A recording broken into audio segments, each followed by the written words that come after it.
Мамлекеттик сатып алуулар ички дүң продукциясынын чоң бөлүгүн түзөт жана өнөр жайдын өнүгүшүн илгерилетет. Мындай пикирин министрлер кабинетинин төрагасы Акылбек Жапаров билдирди. Анын айтымында учурдагы мамлекеттик сатып алуулар системасы кыйла ачык айкын, бирок коррупциялык көрүнүштөр жоюлбай келүүдө. Ошондой эле сырттан алынган мамлекеттик сатып алуулар дагы азайтылары айтылды.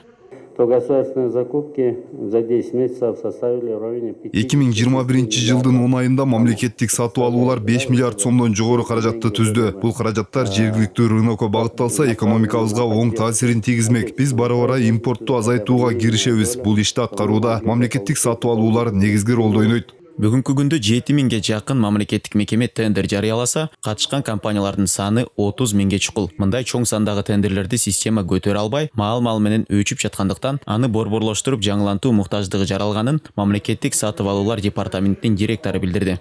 Эми биз полностью порталдын серверине бардык мүмкүнчүлүктөрүн жаңылап, ошону жумушка киргизебиз да. Бул кандай жумушка киргизиш, источник, бул каржы булактары бүгүнкү күндө эч мамлекеттен алынбайт, бюджеттин эсебинен.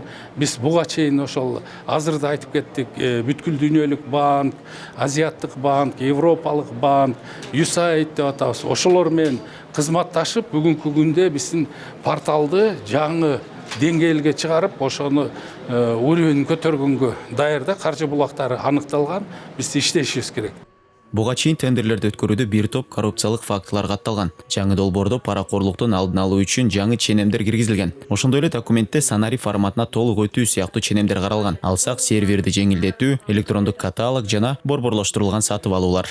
Все на портале, все красиво. Но что дальше происходит, мы этого не... Бардык мыйзамдар бар. Порталда баары кол жасалган. Бирок андан ары эмне болуп жатканын биз билбейбиз. Төлөмдөрдү жүргүзүүдө дагы коррупциялык схемалар бар. Тендер бүтөт, келишим түзүлөт, андан аркысы белгисиз. Келишим кандай түзүлдү, төлөм кандай жүргүзүлөт, мунун баары эми порталда болот. Мыйзам долбоорун 10 кишиден турган жумушчу топ 2 ай бою бул тармакты изилдеп кайра жазып чыкты. Азыр документ коомдук кароодо турат. План боюнча келерки жылдын башынан күчүнө кириши керек. Долбоорду ишке ашыруу үчүн канча каражат сарпталары азырынча белгисиз. Максат Леспеков, Адлет Марспеков, 5 канал.